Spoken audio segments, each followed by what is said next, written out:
हरे कृष्णा। दंडवत प्रणाम सभी भक्तों को। आज के सत्र की शुरुआत हम भगवत गीता के चौथे अध्याय के 23वें श्लोक से करेंगे। तो सर्वप्रथम हम वंदना करते हैं।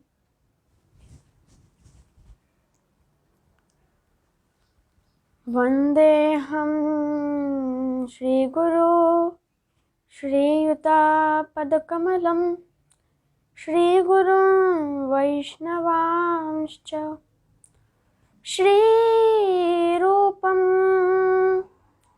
साग्रजातं सहगणा रघुनाथान्वितं तं सजीवं साद्वैतं सावधूतं परिजना सहितं कृष्णचैतन्यदेवं श्री राधा कृष्णपादान् सहगणा ललिता श्रीविशाखान्वितांश्च। ॐ अज्ञानतिमिरान्धस्य ज्ञानाञ्जनशलाकया चक्षुरुन्मिलितं येन तस्मै श्रीगुरवे नमः। वाञ्छाकल्पतरुभ्यश्च कृपासिन्धुभ्य एव च पतितानां पावनेभ्यो वैष्णवेभ्यो नमो नमः। भज श्रीकृष्ण चैतन्य प्रभो नित्यानंद श्री अद्वैत गदाधर श्रीवासादि गौर भक्तवृंद। हरे कृष्णा कृष्णा कृष्णा हरे हरे, हरे राम राम राम हरे हरे।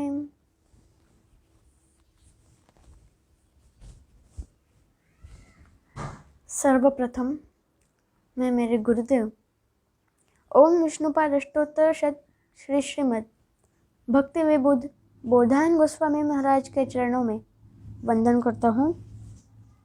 तत्पश्चात परम गुरुदेव नित्यलीला प्रविष्ट ओम विष्णुपाद अष्टोत्तर शत श्री श्रीमद् भक्ति प्रमोद पुरी गोस्वामी महाराज के चरणों में वंदन करता हूँ और जगत गुरु नित्यलीला प्रविष्ट ओम विष्णुपाद अष्टोत्तर शत श्री श्रीमद् भक्ति सिद्धांत सरस्वती ठाकुर श्रील प्रभुपाद जी के चरणों में वंदन करता हूँ। तो हम इस सत्र की शुरुआत करते हैं। भगवत गीता चौथा अध्याय श्लोक 23।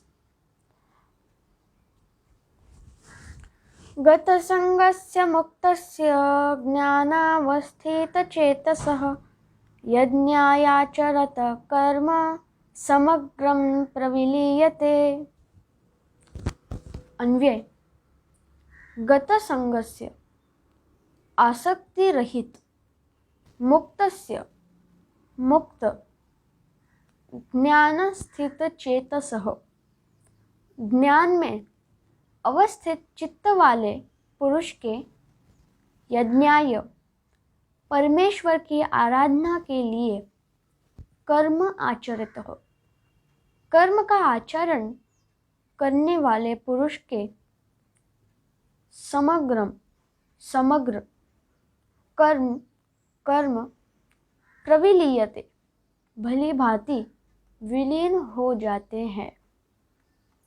अनुवाद। आसक्ति रहित, मुक्त और ज्ञान में अवस्थित चित्त वाले पुरुष के द्वारा यज्ञ के लिए जो कर्म किए जाते हैं उसके वे समस्त कर्म भली भांति विलीन हो जाते हैं। कर्म मीमांसक जिस कर्म को अपूर्व कहते हैं, निष्काम कर्मयोगी के सभी कर्म उस अपूर्वता को प्राप्त नहीं करते। रसिक रंजन।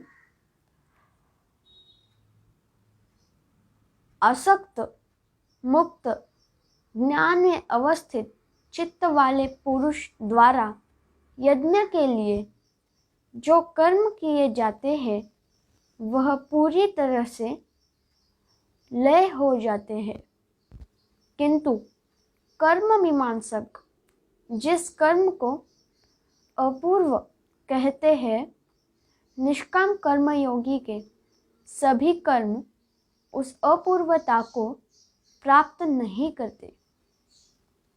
कर्म मीमांसक जैमिनी का मत है कि पुरुष के द्वारा किए गए कर्म अपूर्व स्वरूप प्राप्त करते हुए जन्म जन्मांतर के फलों को प्रदान करते हैं।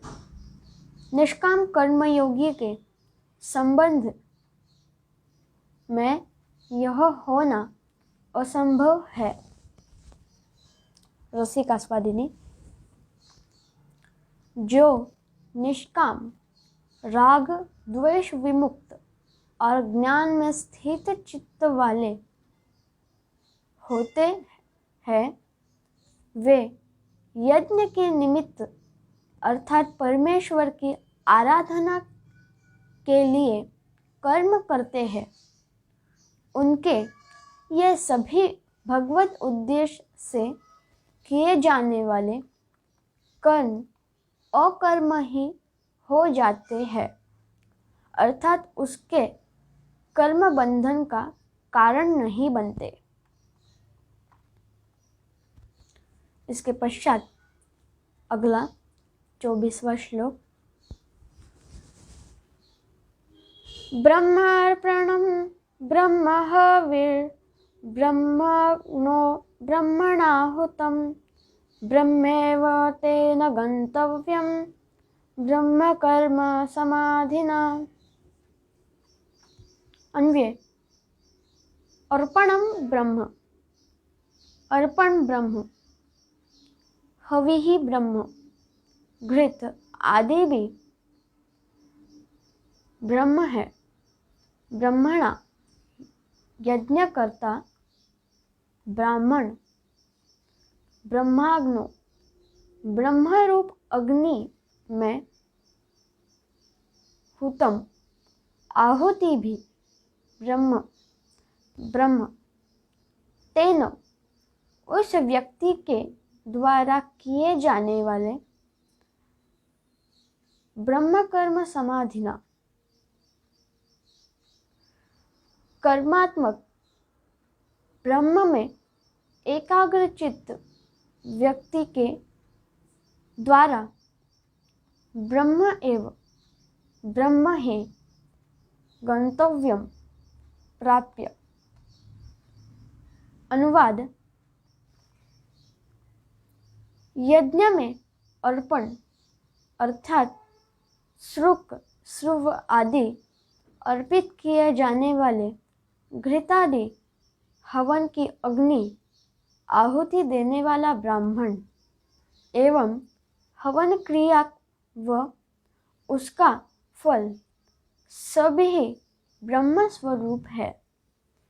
इस प्रकार विचार युक्त ब्रह्मात्मक कर्म में चित्त की एकाग्रता वाला पुरुष ब्रह्म को ही प्राप्त करता है। रसिक रंजन। यज्ञ रूपी कर्म से किस प्रकार ज्ञान की उत्पत्ति होती है उसे श्रवण करो। यज्ञ कितने प्रकार के होते हैं यह बाद में कहूँगा। अभी यज्ञ का मूल तत्व कहता हूँ, सुनो। माया जीव के लिए सांसारिक जड़ कार्य अनिवार्य है। उन जड़ कार्यों में जितनी मात्रा में चिद वस्तु का अनुशीलन हो सके उसे ही सुचारू रूप से करने का नाम यज्ञ है। जड़ में चित भाव के आविर्भूत होने से उसे ब्रह्म मेरी ही ज्योति या किरण पुंज है। चित तत्व संपूर्ण जड़ जगत से विलक्षण है। अर्पण हवि अग्नि होता और फल, इन पांचों में जब ब्रह्म का अधिष्ठान होता है तब यथार्थ यज्ञ होता है। कर्म को ब्रह्मात्मक करते हुए जिसकी उसमें चित्त एकाग्रता रूप समाधि लग जाती है, वह अपने समस्त कर्मों का यज्ञ रूप से अनुष्ठान करता है। उसका अर्पण हवि अग्नि होता अर्थात स्वसत्ता सभी ब्रह्मात्मक है, इसलिए उसकी गति भी ब्रह्म है।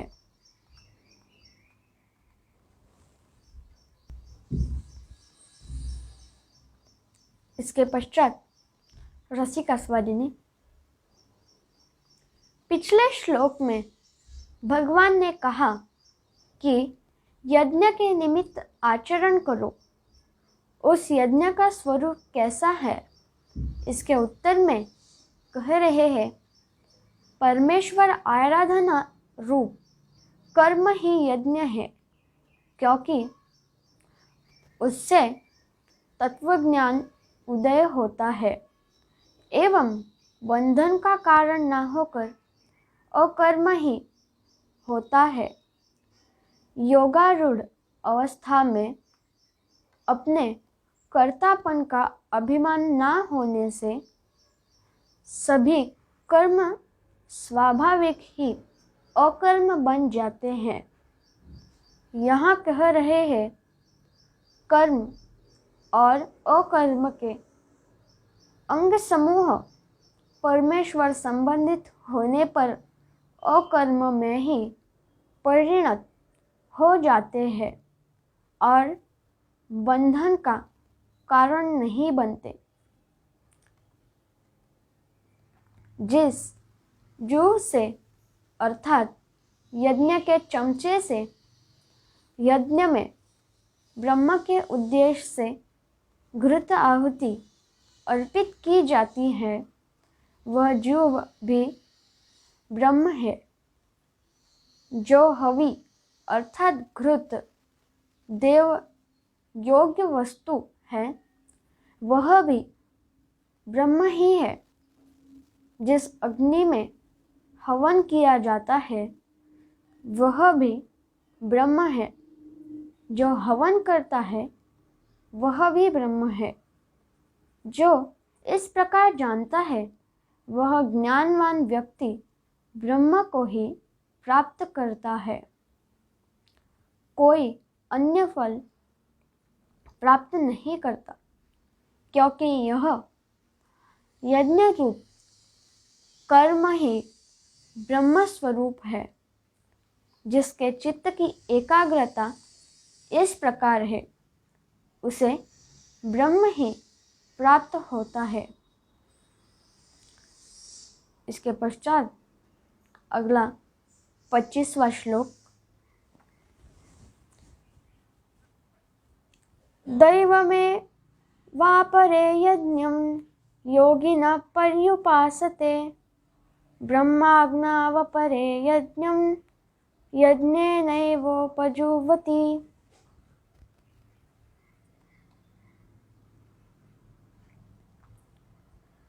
अन्वय।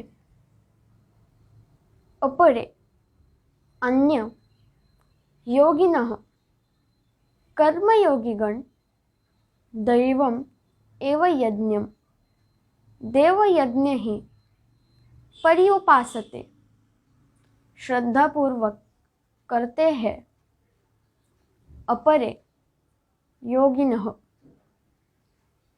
अन्य ज्ञान योगियों के द्वारा ब्रह्मज्ञों एवं अग्नि में ही यज्ञेन एव, यज्ञ के द्वारा ही यज्ञम अपजुह्वति, यज्ञ आदि सभी कर्मों का विलय कर देते हैं।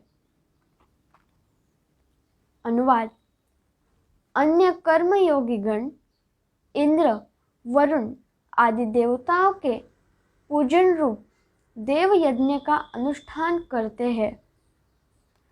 अन्य ज्ञान योगी गण त्वम पदार्थ जीवात्मा की तत्पदार्थ परमात्मा रूप अग्नि में आहुति देकर प्रणव मंत्र द्वारा ही हवन करते हैं।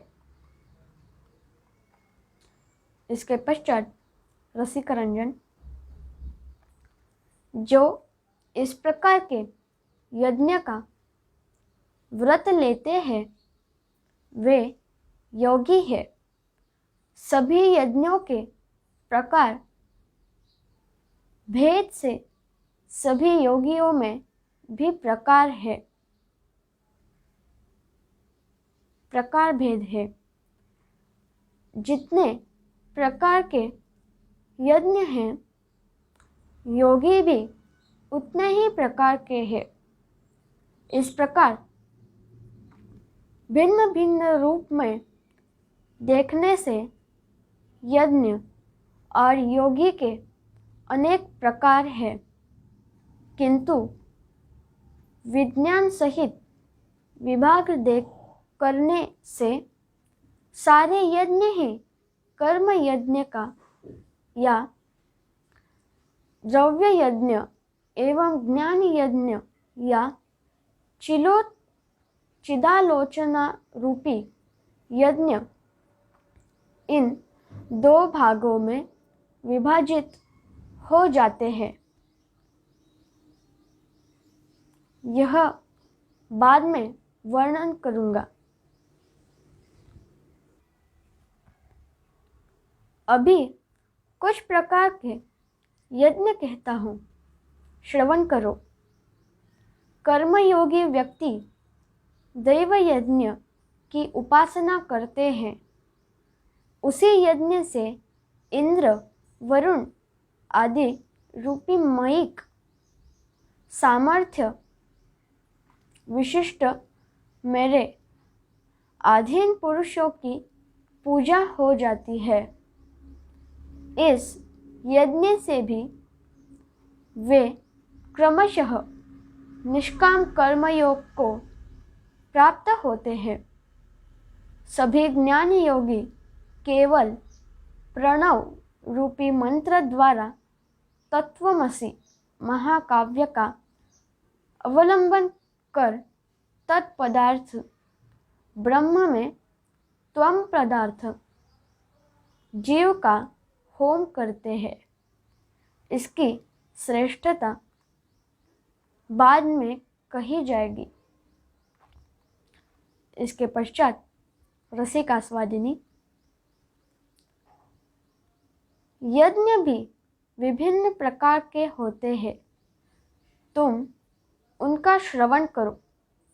यहाँ पर 8 श्लोकों में श्री कृष्ण यज्ञ का वर्णन करते हुए कह रहे हैं, जिस यज्ञ में इंद्र, वरुण आदि देवताओं की आराधना की जाती है उसे देव यज्ञ कहते हैं। इसे करने वाले योगी गणों में ब्रह्म बुद्धि दिखाई नहीं देती है। अन्य योगीगण परमात्मा को ही अग्नि मानकर उसी तत्पदार्थ यज्ञ में घी के स्थान पर प्रणव रूपी मंत्र द्वारा त्वम पदार्थ जीव की ही आहुति प्रदान करते हैं। यह ही ज्ञान यज्ञ है। इसकी प्रशंसा आगे की जाएगी। यहाँ यज्ञम एवं यज्ञेन में दो शब्द कर्म और कर्ण के अर्थ में प्रयुक्त हुए हैं। पहले यज्ञम शब्द शुद्ध जीव के लिए और उसके बाद यज्ञेन शब्द प्रणव के लिए प्रयुक्त होता है।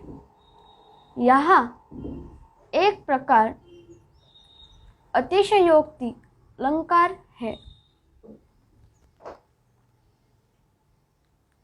इसके पश्चात अगला 26वां श्लोक। श्रोत्रादीनिन्द्रियाण्यन्ये संयमाग्निषु जुह्वति शब्दादीन् विषयानन्य इंद्रियाग्निषु जुह्वति।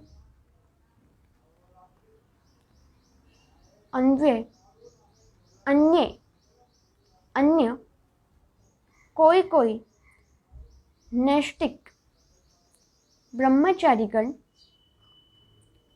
संयमाग्निषु संयम रूप अग्नि में श्रोत्रादीनि इंद्रियाणि कर्ण आदि इंद्रियों की जुह्वति आहुति देते हैं। अन्य कोई स्वधर्म परायण गृहस्थी इंद्रियाग्निषु इंद्रिय रूप अग्नि में शब्दादीन शब्द आदि विषयों की जुह्वति आहुति देते हैं। अनुवाद। नैष्ठिक ब्रह्मचारीगण मन संयम रूप अग्नि में कर्णादि समस्त इंद्रियों की आहुति देते हैं। स्वधर्म परायण सभी गृहस्थी शब्द आदि विषयों की इंद्रिय रूपी अग्नि में आहुति देते हैं।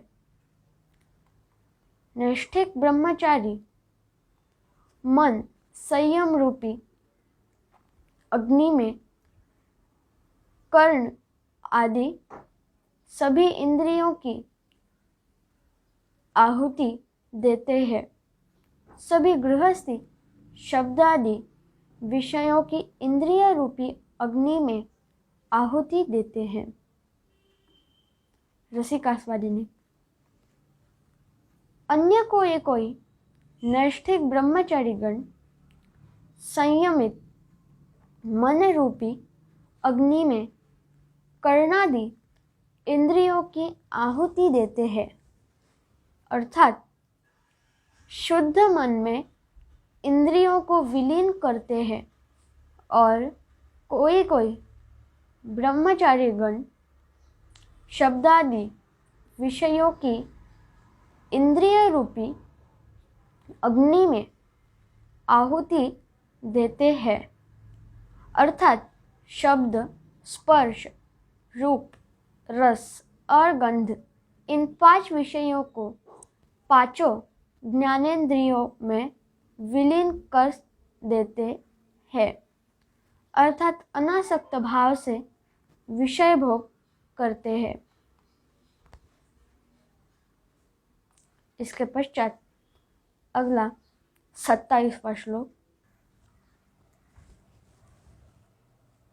सर्वाणीन्द्रिय कर्माणि प्राणकर्माणि चापरे आत्मसंयम योगाग्नो जुह्वति ज्ञानदीपिते। अन्वय। अपरे अन्य कोई ध्यान योगीगण ज्ञान दीपिते ज्ञान द्वारा प्रकाशित आत्मसंयम योगाग्नो परमात्मा के ध्यान रूप योगाग्नि में सर्वाणि सभी इंद्रिय कर्माणि इंद्रियों के कर्म प्राण कर्माणि च एवं प्राण कर्म युवती आहुति देते हैं। अनुवाद: प्रत्यगात्मा का अनुसंधान करने वाले कैवल्यवादी पतंजलि आदि योगी ज्ञान द्वारा प्रज्वलित त्वम पदार्थ की शुद्धि रूप अग्नि में समस्त इंद्रियों और उनके कर्म, श्रवण, दर्शन आदि एवं 10 प्राण और उनके कार्यों की आहुति देते हैं। रसिकरंजन: प्रत्यगात्मा का अनुसंधान करने वाले कैवल्यवादी पतंजलि आदि समस्त योगी अपनी समस्त इंद्रियों के कर्मों और दशविध प्राणों में के कर्मों की त्वम पदार्थ स्वरूप शुद्ध जीवात्मा रूप अग्नि में आहुति देते हैं। विषय उन्मुख जीवात्मा का नाम ही परागात्मा एवं विषय त्यागी आत्मा का नाम ही प्रत्यगात्मा है। ये लोग ऐसा मानते हैं कि एक प्रत्यगात्मा के अतिरिक्त मन इत्यादि कुछ भी नहीं है। इसके पश्चात रसिकास्वादिनी: अन्य कोई शुद्ध त्वम पदार्थ को जानने वाले विज्ञगण ज्ञान प्रदीप्त परमात्मा ध्यान रूप योगाग्नि में समस्त इंद्रियों और उनके कर्म समूह अर्थात श्रवण, दर्शन आदि की एवं प्राण कर्म अर्थात 10 प्राण और उनके कर्म समूह तथा आत्मत्वम पदार्थ की शुद्धि रूप अग्नि में आहुति देते हैं। अर्थात मन, बुद्धि आदि इंद्रियों 10 प्राण को लीन करते हैं। अर्थात केवल एक अंतरात्मा ही सब कुछ है, अन्य मन आदि कुछ भी नहीं है। इस प्रकार भावना करते हैं।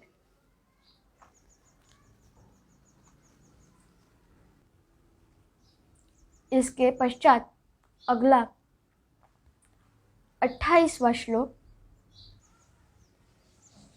द्रव्य यज्ञास्तपो यज्ञ योग यज्ञास्तथा परे स्वाध्याय ज्ञान यज्ञाश्च यतय संशित व्रतः।